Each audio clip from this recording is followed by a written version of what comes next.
Hello everyone. Hello everyone. Welcome to my Career Leader Classes. I am Pooja Thakur. अब आज का जो ये हमारा वीडियो है क्लास 10th चैप्टर 5 से ये दूसरा वीडियो है.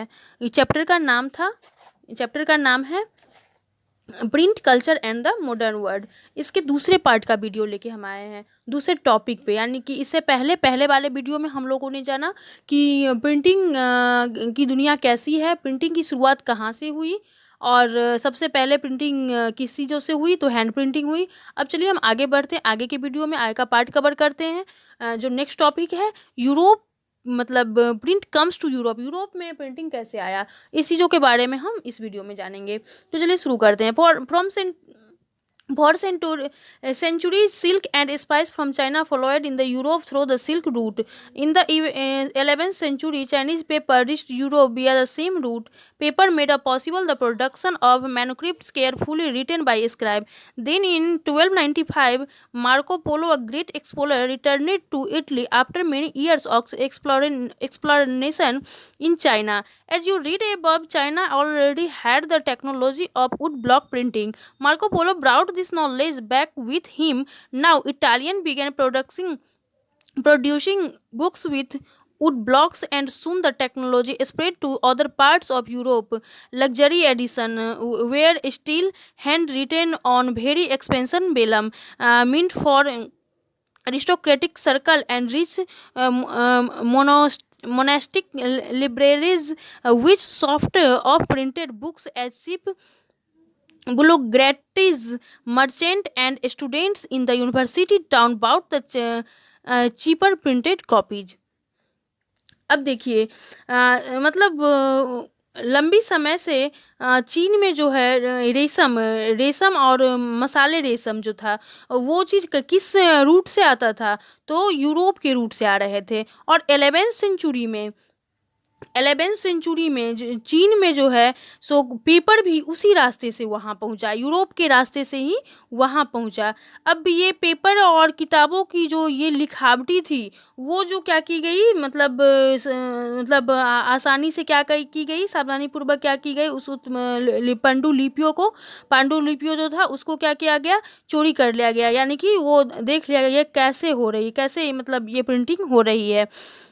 तो उसके बाद 1295 में मार्को पोलो नामक एक महान एक्सप्लोरर था जो चीन से आया, और वह काफ़ी साल का एक्सप्लोरेशन मतलब चाइना से जो आया वो बहुत दिनों की तक ये मतलब वो नॉलेज लेकर आया, बहुत नॉलेज लेकर आया इस बारे में मतलब काफ़ी साल ये नॉलेज लेकर कहाँ लौटा, इटली लौटा. मतलब जैसा कि हम लोगों ने पिछले पाठ में ये पढ़ चुका है कि वुड ब्लॉक यानी कि काठ की तख्ती वाली छपाई की कैसे होती थी, तो ये चीज़ वहाँ पे मौजूद है. तो ये क्या किया मार्को पोलो ने, यह मतलब नॉलेज लेकर साथ लौटा था कहाँ से, चाइना से. तो बस क्या थी अब मतलब देरी किस बात की थी, उन्होंने क्या की मतलब तक वो जो होता है वुड ब्लॉक की जो मतलब प्रिंटिंग होती है वो उन्होंने शुरू कर दी, और जल्द ही ये मतलब प्रिंटिंग काफ़ी सारे यूरोप में फैल गया. और ये सबसे कीमती जो था उसका नाम क्या था, बेलम था. इस प्रिंटिंग का जो सबसे कीमती था वो बेलम था. आज भी वहाँ पे यूरोप में मतलब यही चीज़ प्रिंटिंग जो है मतलब यूनिवर्सिटी में यही चीज़ चलती है. मतलब यूरोप के जो स्टूडेंट है वो यही किताबें खरीदते हैं जो कि बेलम के नाम से जाने जाते हैं. As the demand for books increases, book seller all over Europe began exporting books to many different countries. Book fairs were held different place. Production of hand written manuscripts was also organised in new way to meet the expanded demanded. Scribes to skills hand writers were no longer slowly employed by wealthy or influential person, but increasingly by bookseller as well. More than 50 scribes obtain worked for on book seller. अब देखिए काफ़ी जो था Europe में जो था book की मांगे काफ़ी बढ़ने लगी, तो बुक की मांगे काफ़ी बढ़ने लगी तो देश जो क्या था यूरोप जो था इनको ये चीज़ पूरी करने लगी। अलग अलग जगह मतलब अब बुक की मांगें बढ़ने लगी, तो जो थे बुक सेलर जो थे अलग अलग जगह लेकर पुस्तक को मतलब बुक को लेकर बैठते थे, मतलब बुक का मेला लगता था और उस मेले से लोग इस बुक को ये था हैंड राइट रिटेन वाला जो बुक था उसको मैन्युस्क्रिप्ट जो था वो मतलब ये चीज़ वहाँ से लेते थे, मेले से लेते थे। और इसके एक मतलब अमीर लोग जो थे यहाँ की किताब मतलब अमीर लोग, अब सिर्फ अमीर लोग ही नहीं यहाँ की किताबों को वो करते थे, बल्कि मतलब जो बुक सेलर जो थे उन्हें भी रोजगार देने लगे। आमतौर पर मतलब एक विक्रेता के मतलब एक बुक सेलर के यहाँ 50 जो थे स्क्राइब बोलते हैं, ये कातिब इसको हिंदी बोलते हैं कातिल, तो 50 स्क्राइब जो थे वहाँ पे काम करते थे, बुक सेलर के अंदर में काम करते थे। क्योंकि बुक की मांग बढ़ने लगी, तो ये तो है ही कि बुक ज़्यादा बनेगा, तो वहाँ पे वो 50 मतलब एक बुक सेलर के अंदर 50 लोग काम करते थे। But the production of handwritten manuscripts could not satisfy the ever increasing demand for books. Copying was an expensive, laborious and time consuming business. Manuscripts were fragile, backward to handle, and could not be carried around or read easily. Their circulation, therefore, remained limited. With the growing demand for books, wood block printing gradually become more and more popular. By the early 15th century, wood block were being widely used in Europe to print textile playing cards and religious pictures with simple brief text और देखिए अब लेकिन मतलब किताबों की जो मांगी जो थे हैंड राइटिंग जो था मैन्युस्क्रिप्ट्स का पूरी नहीं होने वाली थी। जो जिस तरह से किताबों की मांग बढ़ रही थी वो हैंड राइटिंग वाले जो किताब थे वो पूरी होने वाली नहीं थी। मतलब ये उतारना बहुत ही खर्चीला भी था और ना मतलब ले जाने में रख रखाव में इस बुक को ले जाने में रख रखाव में भी काफ़ी मुश्किलें हो रही थी। तो इसलिए उनका सर्कुलेशन जो था सीमित रहा। तो किताबों की बढ़ती मांग के चलते मतलब ये जो था वुड ब्लॉक की प्रिंटिंग जो थी जिसको बोलते तख्ती, वुड ब्लॉक की प्रिंटिंग बोलते तख्तों की छपाई, वो लोकप्रिय होता गया। तो 15th सेंचुरी के मतलब शुरुआत में अर्ली में यूरोप में बहुत ही मतलब बड़े पैमाने से ये वुड ब्लॉक का जो है वो इस्तेमाल करने लगे। और कहाँ, कपड़े और ताश के पत्ते पे इसका इस्तेमाल होने लगा और छोटी छोटी टिप्पणियों के साथ धार्मिक चित्र छापे जा रहे थे। There was clearly a great need for even quick and cheaper reproduction of text. This could only be with the invention of a new prints technology. The breakthrough occurred at Strasbourg, Germany, where John Gutenberg developed the first now printing press, the 1430। अब देखिए ये जो था Gutenberg नामक जो था sorry, अब ये है किताबों की छपने की मांग तेजी होती गई। तो अब मतलब ऐसी तकनीकी का आविष्कार का ये संभव होना था।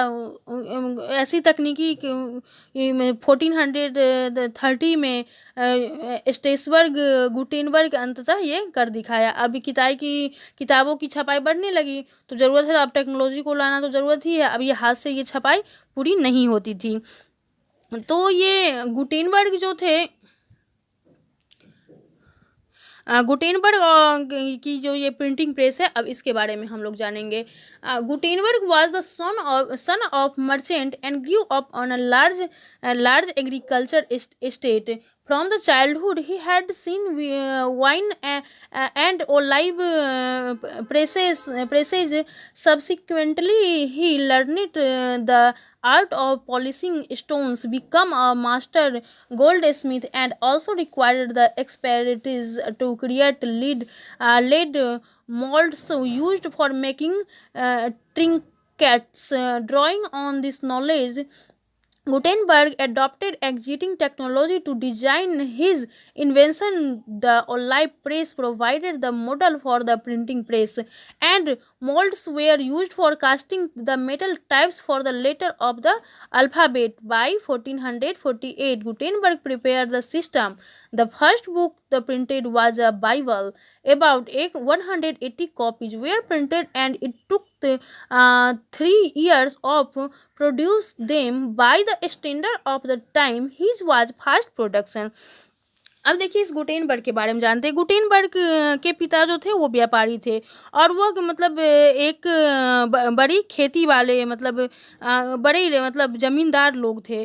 तो ये पल बढ़ कर बड़ा हुआ, मतलब वो बचपन से ही तेल और ये मतलब मशीनों को प्रेस देखता आया था। मशीन, तेल का मशीन जो होता है ना, उसको देखते आया था। बाद में उसने पत्थर पर पॉलिश करने की कला सीखी। पत्थर, स्टोन जो था, ये मतलब पत्थर पे पॉलिश करने की कला सीखी। और मतलब वो धीरे धीरे शीशे के मतलब इच्छित आकृतियाँ गढ़ने लगे। अंत धीरे धीरे वो पत्थर की जो है एक आकृति गढ़ने लगे, बनाने लगे, मतलब हासिल कर ली। और अपने ज्ञान और अनुभव के इस्तेमाल से उन्होंने एक खोज किया, एक्सपेंशन नया खोज किया। और ये जो पहले से उन्होंने प्रेस प्रिंटिंग का मॉडल आदर्श बना, और सांचे का उपयोग जो जो था आकृतियाँ वो गढ़ते ही रहे थे। गुटेनबर्ग ने 1448 में अपना ये मतलब ये जो सोच था उन्होंने उसको पूरा कर लिया, और उसने पहली किताब छापी। वो पहली बुक क्या थी? पहली बुक जो उन्होंने प्रिंट की, उस बुक का नाम क्या था? बाइबल था। ये एग्जाम में कभी कभी आता है, तो इस लोग को आप लोग नोट कर, यानी कि गुटेनबर्ग का जो था पहला बुक जो था जो उन्होंने प्रिंट किया था, उसका नाम क्या था? बाइबल था। और उन्होंने कब प्रिंट किया था? 1448 में। और ये मतलब इस बुक की तकरीबन मतलब लगभग 180 कॉपीज जो था प्रिंट किया था। वो प्रिंट करने में कितने दिन लग गए थे? उसको 3 साल लगे थे। जो कि मतलब उस समय, जिस समय 1408 में उस समय में ये जो मतलब काम काफ़ी तेज़ी से हो रहा था, उस समय के अनुसार ये काम काफ़ी तेज़ी से उन्होंने किया था। तो ये मतलब आप लोग याद रखेंगे कि गुटेनबर्ग जो था वो सबसे पहले उनका बुक कौन उन्होंने प्रिंट किया था? बाइबल किया था। कब किया था? 1448 में किया था। और उन्होंने उस बुक में कितनी मतलब वो क्या था, प्रिंटिंग कॉपीज़ की थी? तो 180। और ये 180 जो है उनको बनाने में उनको कितना दिन लगा? तो 3 years लगा, जो कि उस हिसाब से उस टाइम में जो था वो काम उन्होंने बहुत तेज़ी से किया। दैट जो new technology did not interior display exiting of the producing books by hand. In fact printed, मतलब कहने का मतलब यह है कि ये जो नई टेक्नोलॉजी जो था, ये हैंड मतलब हाथ से लिखने की जो ये नई तकनीकी जो था वो पूरी जगह नहीं थी। पूरी हर वर्ल्ड में हर जगह नहीं मतलब आई थी। In fact, printed books at first closely resemble the written manuscripts in appearance and layout. The metal letters limited the ornamental handwritten styles.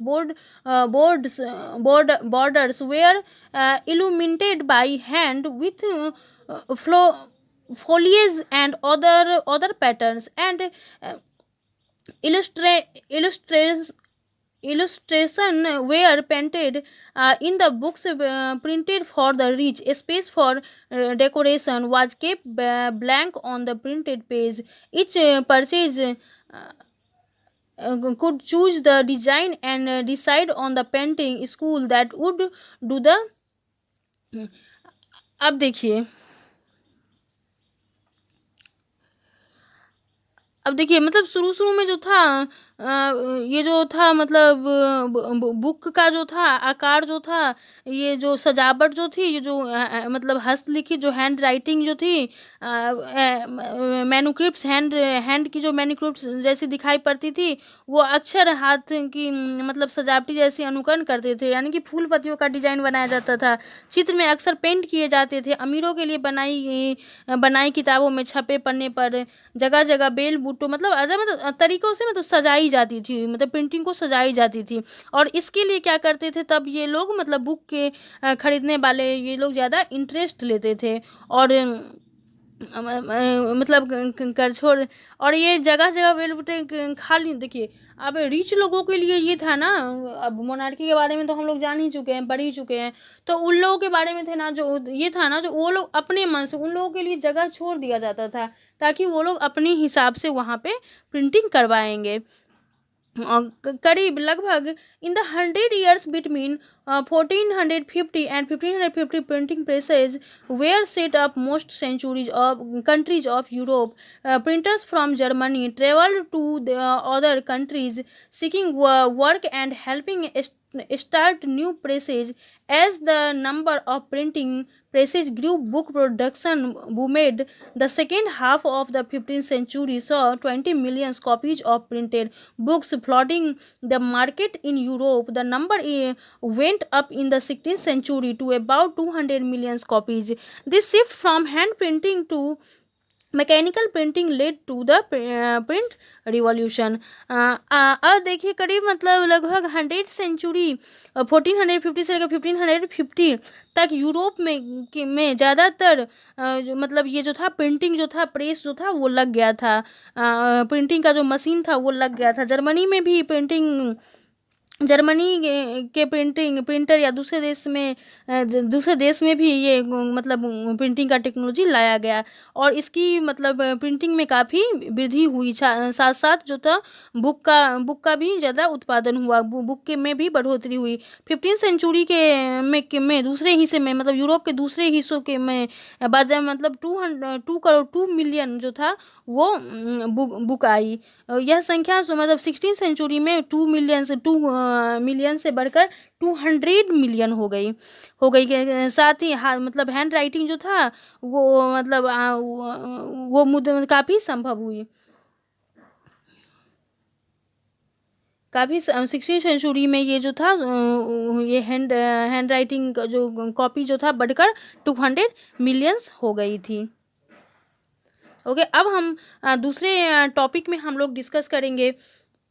दूसरे टॉपिक में हम लोग डिस्कस करेंगे कि ये जो था प्रिंटिंग को का रिवॉल्यूशन पे क्या असर हुआ, the print revolution and its impact, इस पर इसका क्या असर हुआ। तो चलिए ये हम थर्ड टॉपिक पे अब आगे बढ़ते हैं। हम कोशिश करेंगे कि आप लोगों को जो इस चैप्टर 5 का जो वीडियो है ज़्यादा लंबी ना हो, लगभग 4 से 5 वीडियो में इस चैप्टर को कवर करने की कोशिश करेंगे। तो चलिए हम थर्ड टॉपिक पे आते हैं, the print revolution and its impact. और अभी प्रिंट के जो रिवॉल्यूशन था इस पे मतलब रिवॉल्यूशन का इम्पैक्ट क्या पड़ा इस पर। What was the print revolution. अभी प्रिंट रिवॉल्यूशन पे सबसे पहले तो ये प्रिंट रिवॉल्यूशन क्या है। It was not just a development, a new way of producing books. It transformed the lives of people, changing their relationship to information and knowledge, and with institution and autocratics influenced popular press position and opened up new way of looking at things.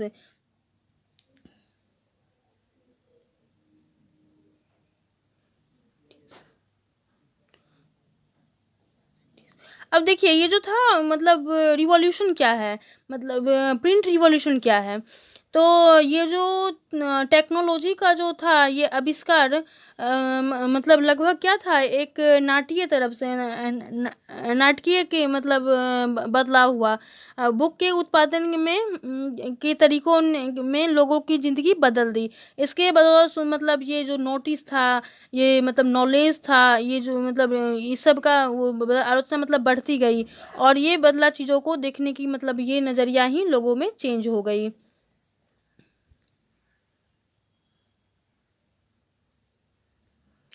I hope आप लोगों को ये सारी video ये हमारी दूसरी video पसंद आई होगी।